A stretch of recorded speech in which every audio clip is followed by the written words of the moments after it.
കോഴിക്കോട് ജില്ലയിൽ 3 സിറ്റിംഗ് സീറ്റുകളിൽ LDF പരാജയപ്പെടുമെന്ന് CPMന്റെ വിലയിരുത്തൽ.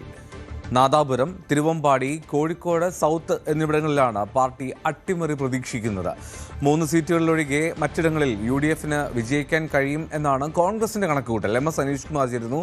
അനീഷ്, ഈ കോഴിക്കോട് അവിടെ LDF എത്ര സീറ്റുകൾ നിലനിർത്താൻ കഴിയും, അല്ലെങ്കിൽ എത്രത്തോളം UDFന് കയറി വരാൻ കഴിയും, ഇതൊക്കെ വലിയ തോതിൽ ചർച്ചയാകുന്നതാണ്. അത് നിർണായകവുമാണ്. എങ്ങനെയാണ് ഈ 3 സീറ്റുകളിൽ എന്തുകൊണ്ടാണ് CPMന് അത്ര പ്രതീക്ഷയില്ലാത്തത്? മാത്രമല്ല UDFന്റെ കണക്കുകൂട്ടൽ എങ്ങനെയാണ്?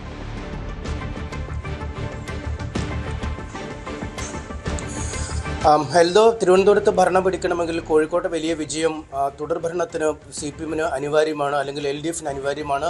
മറിച്ച് UDFനാണ് അധികാരത്തിൽ വരേണ്ടതെങ്കിലും കോഴിക്കോട് പോലുള്ള വലിയ ജില്ലകളിലെ വിജയം അത്യന്താപേക്ഷിതമായി മാറുന്ന ഒരു സാഹചര്യമുണ്ട്. കോൺഗ്രസിനെ സംബന്ധിച്ചിടത്തോളം പാർട്ടി എന്ന തരത്തിൽ 25 വർഷമായി കോൺഗ്രസിന് കോഴിക്കോട് ജില്ലയിൽ MLA-മാരില്ലാത്ത അവസ്ഥയാണ്. കഴിഞ്ഞ വർഷമാണെങ്കിൽ പോലും 2 സീറ്റിൽ UDFന് വിജയിക്കാൻ, പ്രത്യേകിച്ചും വടകരയിലും കൊടുവള്ളയിലും വിജയിച്ചത് ഒഴിവാക്കിയാൽ മറ്റിടങ്ങളിൽ കാര്യമായ നേട്ടമുണ്ടാക്കാൻ കഴിയാത്ത ഒരു സാഹചര്യമുണ്ടായിരുന്നു. ഈ സാഹചര്യത്തിലാണ് കഴിഞ്ഞ തദ്ദേശ ഭരണ തെരഞ്ഞെടുപ്പിൽ ജില്ലാ പഞ്ചായത്ത് ചരിത്രത്തിലാദ്യമായി പിടിച്ചെടുക്കുന്ന സാഹചര്യമുണ്ടായത്. കോഴിക്കോട് കോർപ്പറേഷനിൽ ഏതാണ്ട് വലിയ വെല്ലുവിളി ഉയർത്തുകയും CPMന് ഒറ്റയ്ക്ക് ഭരിക്കാൻ കഴിയാത്ത അവസ്ഥയിലേക്ക് കാര്യങ്ങൾ നീങ്ങുകയും ചെയ്തു.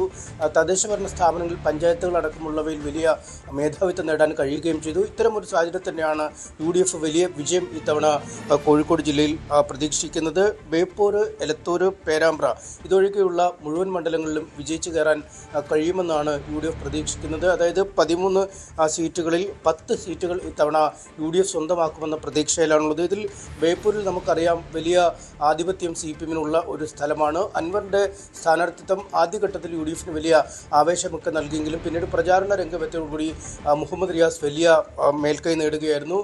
കോലീബി സഖ്യം വന്ന കാലത്ത് പോലും വീഴാത്ത ഒരു മണ്ഡലമാണ് ബേപ്പൂർ. അതുകൊണ്ട് ബേപ്പൂരിൽ വലിയ അലയൊലികൾ സൃഷ്ടിക്കാൻ UDF സ്ഥാനാർത്ഥിക്ക് കഴിയില്ല. അതുകൊണ്ട് മുഹമ്മദ് റിയാസ് കൃത്യമായ ഭൂരിപക്ഷത്തിൽ ജയിക്കും എന്ന് തന്നെ പറയുന്നു. ഒപ്പം എലത്തൂരാണ്. കഴിഞ്ഞ എലത്തൂർ മണ്ഡലം രൂപീകരിച്ച ശേഷം എല്ലാ തെരഞ്ഞെടുപ്പിലും വലിയ വിജയം ഇടത് സ്ഥാനാർത്ഥിക്ക്, പ്രത്യേകിച്ചും AK ശശീന്ദ്രൻ ഓരോ തവണയും ഭൂരിപക്ഷം വർദ്ധിപ്പിച്ചു വരുന്ന ഒരു സാഹചര്യമാണ്. അതുകൊണ്ട് അവിടുത്തെ ആ സംഘടനാ സംവിധാനത്തെയും വോട്ടിംഗ് പാറ്റേണെയും വലിയ തോതിൽ ബാധിക്കാൻ വിദ്യാ ബാലകൃഷ്ണന് കഴിഞ്ഞിട്ടില്ല എന്ന് കോൺഗ്രസ് വിലയിരുത്തുന്നു. അതുകൊണ്ട് തന്നെ എലത്തൂരിലും കോൺഗ്രസിന് വിജയം നേടാൻ കഴിയില്ല.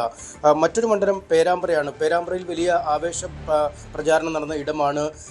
LDFിലെ തന്നെ അധികായനായ കൺവീനർ TP രാമകൃഷ്ണനെ ഫാത്തിമ തെഹ്ലി അട്ടിമറിക്കുമെന്ന് പോലും പ്രചാരണങ്ങൾ ഉയർന്നു. പക്ഷേ അവിടെ ഉയർന്ന ഈ വർഗീയതയുമായി ബന്ധപ്പെട്ട അല്ലെങ്കിൽ മതകേന്ദ്രീകൃതമായ പ്രചാരണങ്ങൾ തിരിച്ചടി നൽകുന്നു എന്നാണ് UDF ക്യാമ്പിൻ്റെ വിലയിരുത്തൽ. കാരണം ന്യൂനപക്ഷ വോട്ടുകൾ വലിയ തോതിൽ ഏകീകരിക്കപ്പെട്ടപ്പോൾ മറുവശത്തുള്ള ഭൂരിപക്ഷ വോട്ടുകളെ അത് വലിയ തോതിൽ സ്വാധീനിക്കുന്ന സാഹചര്യമുണ്ടായി. ഒപ്പം BJP വോട്ടുകൾ അല്ലെങ്കിൽ BJPയുടെ പ്രവർത്തനം ഒരു ഘട്ടം കഴിഞ്ഞപ്പോൾ നിർജീവമായിരുന്നു എന്ന വിലയിരുത്തലും UDF ക്യാമ്പിനുണ്ട്. അതുകൊണ്ട് തന്നെ ആ വോട്ടുകൾ TPക്ക് അനുകൂലമായി വീണിരിക്കാമെന്ന കണക്കൂട്ടലുമുണ്ട്. അത് ഈ സാഹചര്യത്തിൽ വലിയ ഒരു ഭൂരിപക്ഷത്തിനല്ലെങ്കിൽ പോലും TP രാമകൃഷ്ണൻ ഫാത്തിമ തെഹ്ലിയെ തോൽപ്പിക്കും എന്ന വിലയിരുത്തൽ തന്നെയാണ് ഈ ഘട്ടത്തിൽ ഉള്ളത്. പക്ഷേ LDF ക്യാമ്പിൻ്റെതാണ് കുറച്ചുകൂടി ഞെട്ടിക്കുന്ന ഒരു വിലയിരുത്തൽ നമുക്ക് പറയേണ്ടി വരും. ഇതിലേറ്റവും പ്രധാനപ്പെട്ടത് ഉറച്ച വിജയ സീറ്റെന്ന് കരുതിയിരുന്ന തിരുവമ്പാടി നഷ്ടപ്പെടാം എന്ന വിലയിരുത്തൽ തന്നെയാണ് CPMൻ്റെ ഭാഗത്തുനിന്നും ഉള്ളത്. ലിൻഡോയെ പോലെ വളരെ ജനകീയനായ ഒരു MLA, പ്രതിപക്ഷത്തിരിക്കുന്ന പാർട്ടികൾക്ക് പോലും അദ്ദേഹം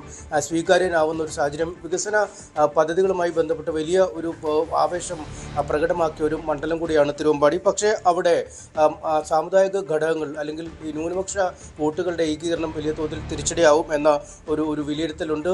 ഈ FCRA ഒക്കെ വന്ന സാഹചര്യത്തിൽ മണ്ഡലത്തിലെ ഈ ക്രിസ്ത്യൻ വോട്ടുകളും UDFിലേക്ക് മടങ്ങിയിരിക്കുന്നു എന്ന ഒരു വിലയിരുത്തലുണ്ട്. അങ്ങനെ ഈ 2 ന്യൂനപക്ഷ വിഭാഗത്തിൻ്റെ വോട്ടുകൾ അനുകൂലമാകുമ്പോൾ തിരുവമ്പാടി കാസിമിന് തന്നെ വിജയിച്ചു കയറാൻ കഴിയുമെന്നാണ് പറയുന്നത്. കഴിഞ്ഞ തെരഞ്ഞെടുപ്പിൽ PC ചെറിയ മുഹമ്മദ് ആയിരുന്നു മത്സരിച്ചത്. അന്ന് പക്ഷേ ലീഗിൻ്റെ ഒരു വിഭാഗം പൂർണ്ണമായും ഒരു നിസ്സഹരണത്തിലേക്ക് പോയിരുന്നു.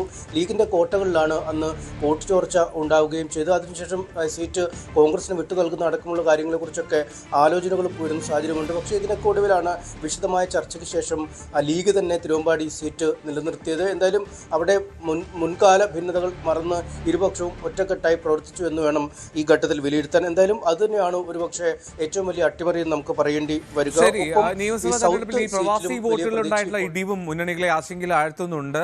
ഈ സമഗ്ര വോട്ടർ പട്ടിക പരിഷ്കരണത്തിന് ശേഷം സംസ്ഥാനത്ത് 2,20,000-ഓളം പ്രവാസി വോട്ടർമാർ ആണ് ഉള്ളത്. ഇതിൽ ഏതാണ്ട് 25% പോലും ഇത്തവണ നാട്ടിലെത്താൻ കഴിഞ്ഞില്ല എന്നുള്ളതാണ്. കോഴിക്കോട് ജില്ലയിലും ഇത് വലിയ തോതിൽ ജയപരാജയങ്ങൾ നിർണ്ണയിക്കുമെന്നാണല്ലോ അനീഷ് കരുതേണ്ടത്. ഈ പ്രവാസി വോട്ടുകളുടെ അസാന്നിധ്യം ഈ തെരഞ്ഞെടുപ്പിൽ ഒരു പ്രതിഫലിക്കാനുള്ള സാധ്യതയുണ്ട്.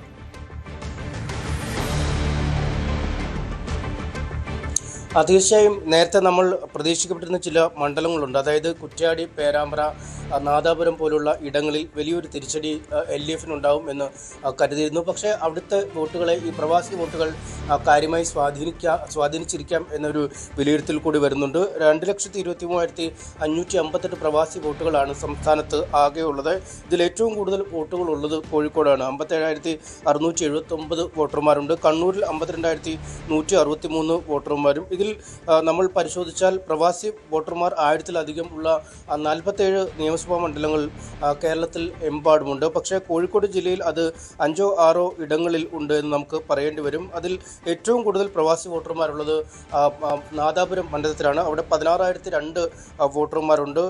ഒപ്പം ഈ കുറ്റ്യാടി പോലുള്ള ഇടങ്ങളിൽ 12,424 വോട്ടർമാർ പ്രവാസി വോട്ടർമാരും ഉണ്ട്. പക്ഷേ കഴിഞ്ഞ തവണ ഏതാണ്ട് 60 മുതൽ 70% വരെ പ്രവാസി വോട്ടുകൾ രേഖപ്പെടുത്തിയതാണ്. പക്ഷേ ഇത്തവണ 20% താഴെ പോലും പോളിംഗ്, അതായത് പ്രവാസി വോട്ടർമാർ നാട്ടിലെത്തി വോട്ട് ചെയ്തില്ല എന്ന് മനസ്സിലാക്കേണ്ടി വരുന്നു. അതുകൊണ്ട് അവിടുത്തെ സ്ഥാനാർത്ഥികളുടെ വിജയപരാജയങ്ങളെ ഇത് കാര്യമായി തന്നെ ബാധിക്കും. പ്രത്യേകിച്ചും UDF ക്യാമ്പിലാണ് ഇത് ആശങ്ക കൂടുതൽ സൃഷ്ടിക്കുന്നത്. കാരണം പ്രവാസികളായ പലരും ലീഗിൻ്റെയും മറ്റുമൊക്കെ സജീവ സാന്നിധ്യമായ അണികളാണ്. അവർ KMCCയുടെ പ്രവർത്തനത്തിലും മറ്റുമൊക്കെ സജീവമായ ആളുകളാണ്. അവരെയൊക്കെ മുൻകാലങ്ങളിൽ പ്രത്യേക വോട്ട് വിമാനം എന്ന രീതിയിൽ തന്നെ തരപ്പെടുത്തി നാട്ടിലേക്ക് ചാർട്ടേഡ് ഫ്ലൈറ്റുകളൊക്കെ എടുത്ത് കൊണ്ടുവരുന്നു. പക്ഷേ പശ്ചിമേഷ്യയിൽ ഉണ്ടായിരിക്കുന്ന ഈ യുദ്ധ പ്രതിസന്ധി മൂലം അത്തരം വിമാനങ്ങളുടെ ലഭ്യത കുറവ് വലിയ തിരിച്ചടിയാണ്. ഒപ്പം ചാർട്ടേഡ് വിമാനങ്ങൾ പോലും ക്രമീകരിക്കുന്നതിന് കഴിയാത്ത ഒരു സാഹചര്യമുണ്ട്. ഒപ്പം ഈ വിമാന നിരക്ക് കുത്തനെ ഇടിഞ്ഞത് തന്നെയാണ് ഇവരെ. പല ഘടകങ്ങളാണ് ഇതിൽ നിർണായകമായത്. എന്നാലും